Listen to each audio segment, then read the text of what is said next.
So a little to my background, I am a tattoo artist. I've done an apprenticeship the first year of tattooing. I work as a tattoo artist for 4 years now and I opened a studio recently. Me and my family are invited to a wedding that is taking place in another state. My cousin is marrying and we got the invitation a few months ago. Time has moved forward and now the wedding is in a week already. Out of the blue my cousin, let's call him Matt, texted me with something along the lines of "You're gonna tattoo me on my wedding day." I was a bit confused as I never even thought of bringing my equipment, since I also didn't plan a guest spot or anything. Guest spot is a tattoo artist working at another studio for a few days or weeks, mostly in a different area to grow the clientele. I jokingly asked if he has a machine, as I still hoped that he wasn't serious. He then just asked if I don't have one? And that one machine wouldn't take up that much space to take with. I replied that I didn't plan on bringing my equipment, that in fact contains more than just a machine, color, hygiene stuff, stencil that's the purple stuff you put on the skin to then trace the tattoo with actual needles, etc., and that I'm not prepared to tattoo at a wedding of which I don't know anything about, layout of the location, is it inside/outside and so on. He then said that he had planned on this and that it would mean a lot to him to both get a tattoo on his wedding day and that I'd be the one to tattoo him. Remember that this is the first time I'm hearing this. I again tried to explain that I don't feel comfortable with that and that it's quite short notice as I work until me and my brother fly over to attend the wedding and a tattoo needs to be designed first, right? He saw my message but didn't reply anymore. This morning my mother called and she was furious. She asked why I couldn't pull my shit together and just tattoo Matt. I told her what I've previously told Matt as well, but she didn't want to hear it. She just said it would mean a lot to her and Matt's family if I do that and that it could be my wedding gift. Then she hung up. I talked to my brother about it and he just shrugged it off and said it would be nice of you, though I'm unsure what to do now. As I said, I'm not really comfortable with the whole situation, especially because I've never been guest spotting, so I never had to travel let alone get on a plane with my equipment. But is that just selfish? I mean, it would mean a lot to apparently everyone and I'm just saying no? Edit. 1. I do have an actual wedding gift already as they sent out a wish list with their invitations. There was a point that said artwork, because they recently moved into a bigger house and apparently they want random artwork to decorate. I oil painted them a painting I spent several days on, so I also don't plan to give him a voucher as a gift. 2. Maddie doesn't have any tattoos as far as I know. 3. I don't know what my mom's problem is with all of this. I think she just wants to keep the peace. Comments. Oop expands on why it's such a bad idea. Oop, I especially don't understand why I should tattoo at a wedding since you can't, or shouldn't, combine getting tattooed with drinking alcohol and knowing Matt. There will be plenty of alcohol at this wedding. Commenter. Really? And does that mean you can't drink as well? This would be a hard no from me. Oop. Yeah, I wouldn't be able to drink either, but up until now I haven't even thought of that. Commenter. It's inappropriate of him to expect you to work for free at an event to which you're a guest. Are you even licensed to tattoo in the other state? The entire thing sounds ludicrous. Tell your cousin your hourly rate, billed in the PIA rate for hauling your equipment, and he needs to cover your flights and hotel. After all, flying in a trained professional to perform a service costs money. Oh, and he needs to pay up front since this is a special service. Oop, I am actually licensed. And I mean, I would ask for money, but apparently they plan this as a wedding gift, like my mom suggested. I can't imagine what they are even thinking. Commenter. They plan this as a wedding gift, from you? 'Cause that's pretty presumptuous and against some kind of, like, wedding etiquette. I always thought any mention of gifts by the wedding couple was some kind of faux pas. NTA. Oop, especially since they have an actual list of things they want to be gifted. I mean, there was a point that said artwork, but if they wanted me to tattoo Matt as a gift they could and should have reached out as they sent out their list. Commenter. And is there a honeymoon happening right after the wedding? If they're going anywhere where swimming is involved, he won't be able to swim with a fresh tattoo. Oop, I thought of that too. They are going to Bali. I doubt that he had considered not being able to go swim or being in the sun at all. Commenter. They're being unreasonable and making things weird for no reason. NTA, and I just wouldn't go if they keep being like this. Oop, I did think about not attending. It would be sad not to, but this is also very uncomfortable and I don't think everyone has let go of it by then. Commenter. NTA, but disclaimer, I'm petty. I would find out who the bride is and tell her. This would hijack the wedding. Explain to her or her mo or mom that you would need several hours to set up, clean, do the actual tattoo, that this would take over her whole wedding. Then sit back and watch the shitfest. Oop, I'm actually not sure if the bride is in on this or not. I'm not close with her at all. Commenter. Does he have any other tattoos so that he understands how long it could end up taking? He could theoretically want anything at this point. This is such a ridiculous request. Oop, I don't think he has any tattoos, and with that no concept on how tattooing actually works. Popular_document 1399, NTA. What is really wrong with your mother? Honestly, while I am not a tattoo artist, I think it's unethical and unprofessional to engage in tattoo services at a wedding or other place other than your studio. If Matt wants to have a tattoo done, Tell him to come to your studio and you can do it for him before or after the wedding as a wedding gift, not during the ceremony. Geez, this is so ridiculous. Update 1. So the last hours have been a lot. First I called my mom and wow, she asked me again, this time very friendly, if I want to tattoo Maddie at his wedding, and again I said no, with all the reasons I've previously given her plus some of the very good points you guys had. Before she could say anything else, I added that I felt like she wouldn't take me and tattooing seriously. She didn't say anything for a bit until she tried to explain that she really thought it wasn't a big deal. I told her again that it is and that my mom of all the people should know how my job works. She agreed and apologized profusely. I then asked her if she'd like to attend and watch me work on a client's appointment, and to my surprise she said yes. Mom is tagging along tomorrow, now to Maddie, or rather his bride. I finally got hold of the bride, let's say her name is Becky, and asked her about the request her fiancé confronted me with. She seemed surprised as she apparently had heard from my aunt that I made them something for their new house. She assumed it would be a painting since I'm the artist of the family and it's known that I also paint. I confirmed that, but that Maddie has come forward with this out of the blue and that it's not a good idea for many reasons. She agreed with me immediately. I think she does have tattoos. She thanked me for telling her as no one else did. Becky seemed really mad, but she seemed to pull herself together. I would have lost it. I'm assuming Becky confronted Matt after our call because only 3 to 4 hours later I checked the family group chat and there was a message from Becky. There will be no ceremony on the 13th as Matt and I decided we aren't getting married. Matt and I have things to figure out, so please text or call us tomorrow if you have questions. For the rest of the day we'll be on flight mode. After dinner Becky called me and apologized for Matt again. She said it was a stupid idea of his and that he just thought it would be cool. She then informed me that she still wants me to fly over for the wedding day as she will be hosting a party instead of a wedding. Everything is paid for anyways and she doesn't want anything to go to waste. I asked if they broke up. Not yet, but I'm gonna stay at my sister's place until next week. I'm assuming Matt hasn't been too great, but I'm sure I'll hear about it. Apparently my brother and my mom aren't invited. Lol. My call must have been the last straw, but as far as I am concerned Becky is handling it gracefully and Matt will be okay too, I'm sure. So I'm going to a party, but did I just make a new friend? Thanks y'all for having my back. Update 2. Welcome back. I'm finally done writing this. Thanks to everyone coming back and reading this. I appreciate y'all and love that you are enjoying the tea. So because a lot of you wanted to know how the bring your mom to work day was, I picked her up in the morning and we headed to the studio. I showed her around, told her a few background stories about some of the artworks and photos that are hanging on our walls and explained her my routine as I prepared everything.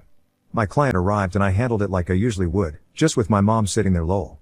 I explained every step of the process and she also asked me questions about my ink, needles, technique, etc. It was a lot of fun having her around and she really did surprise me with her openness and interest.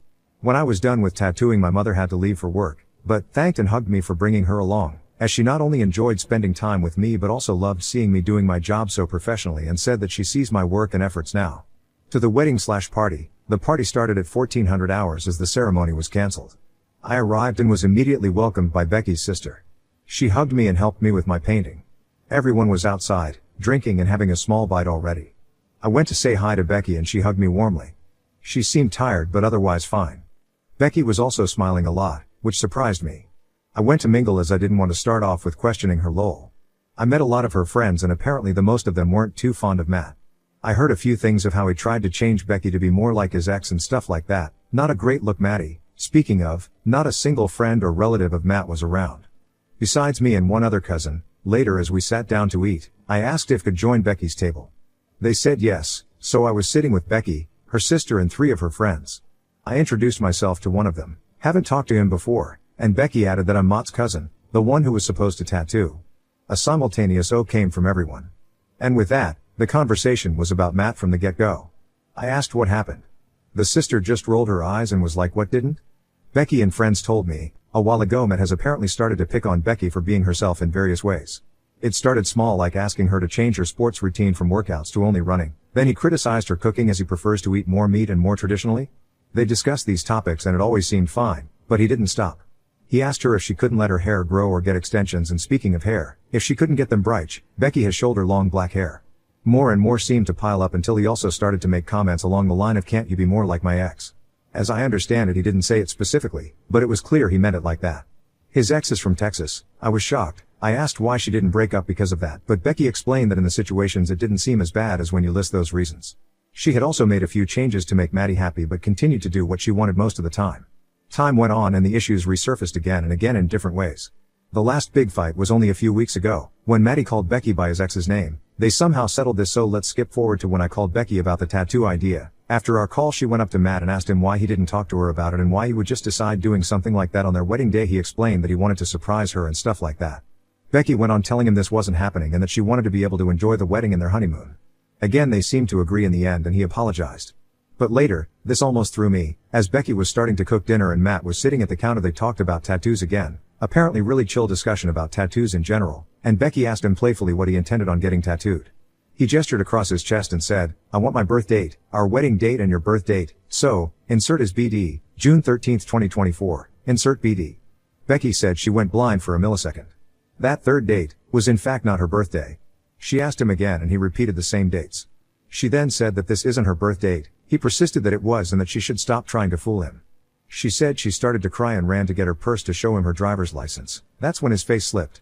He tried to get out of it by making excuses that he isn't good with dates etc., but Becky just went straight to her phone and checked Facebook. She found his ex's profile showing her birthday. It was the date he would have gotten tattooed on his chest, if I hadn't said no and also called Becky. My dumbass cousin would have ended up with the birthday of his ex-girlfriend next to his wedding date. Becky said he more or less told him it was over and that this is enough. She started to immediately reorganize the whole wedding and honeymoon while kicking him out of the house. A bit later she called me back. She also mentioned that she didn't want to say what happened on the phone as she thought I might tell my family and she really didn't want to hear about it. Fair, I get that.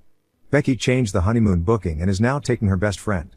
Also, if you're wondering, Becky's dad is currently the owner of their house as they agreed to slowly pay him back, due to his financial wealth and stability that made more sense this way.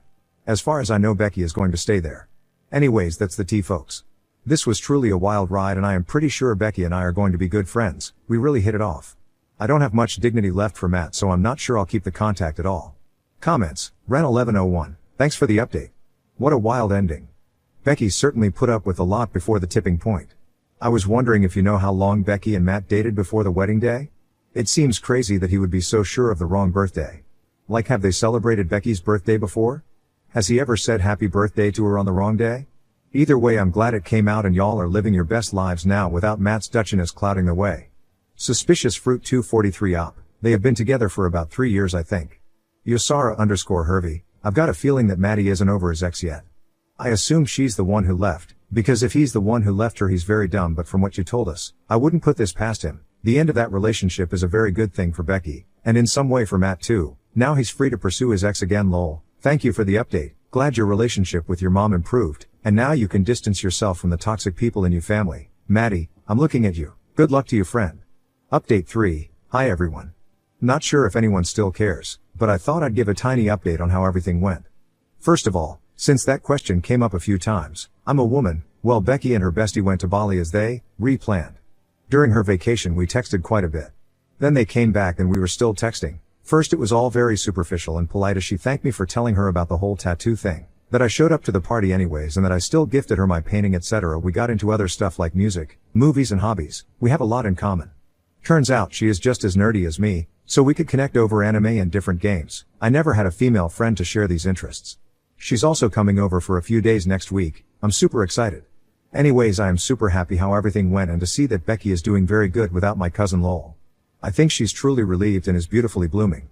Thanks guys for all your messages and comments, I really appreciate it. Comments, Noctoila88, that's great. BTW, have you heard of Maddie? Suspicious Fruit 243 op, nothing direct, I've talked to his mother though. Apparently he actually did try to reach out to his ex, but I have no idea what's going on there lol. Becky asked me out? Update 4, hi. I'm very excited, Becky asked me out on a date. It's only in October as she wants to take it slow and needs more time since the wedding isn't that long ago, but she wanted to make her current feelings clear to me. Comments, Sunflower and Dream, Oop traded in her loser cousin for a new friend, not a bad trade so far. Lucy Aria Rose, honestly things seem to have turned out well for Oop. New friend, her mom understands what she does better, and she didn't have to tattoo her jerk of a relative lol. Radis, I still can't get over the shit bird thinking he's going to get a chest piece at his wedding and just keep rocking. It's a fucking wound, it oozes and bleeds and hurts. The wrong birthday was just the shit cherry atop the shit sundae. Chuklin 5, yeah I've gone to work after a hip and wrist tattoo. While not unbearable I was able to uncover the hip for periods of time while working due to having a hutch thing on my desk so you can't see below my head. It still wasn't an enjoyable work day. Expecting to dance and honeymoon after a fresh piece, what an idiot. Coffee and Punk records, I am very heavily tattooed. I recently got my stomach done. I work from home and for about a week I was taking calls in gym shorts and a button-down shirt with the bottom few buttons undone. This guy is a moron even before the whole birthday thing is taken into consideration. Mikala, it sounds like the cousin was basically using Becky as a placeholder / stand-in for his ex since he's clearly not over her. Trying to change her to be more like the ex, calling her by the ex's name, and then the birthday tattoos? They've been together for 3 years and he's never bothered to learn what her birthday was because he doubled down on swearing that was her birthday. Yeah, he didn't care about Becky. She was just a doll where he exerted his imagery of the ex onto her because the surety of believing that date was her birthday is definitely giving that he was looking at her trough-tinted glasses and never saw her for her. Glad she got out. Weird pink hair. People being shocked about the birthday thing after them being together 3 years. My ex asked me to call this solicitor when we divorced and she asked me, very embarrassed tone to her voice, what my date of birth was. After 15 years together he still couldn't be asked to remember. So yeah, douches like this really exist.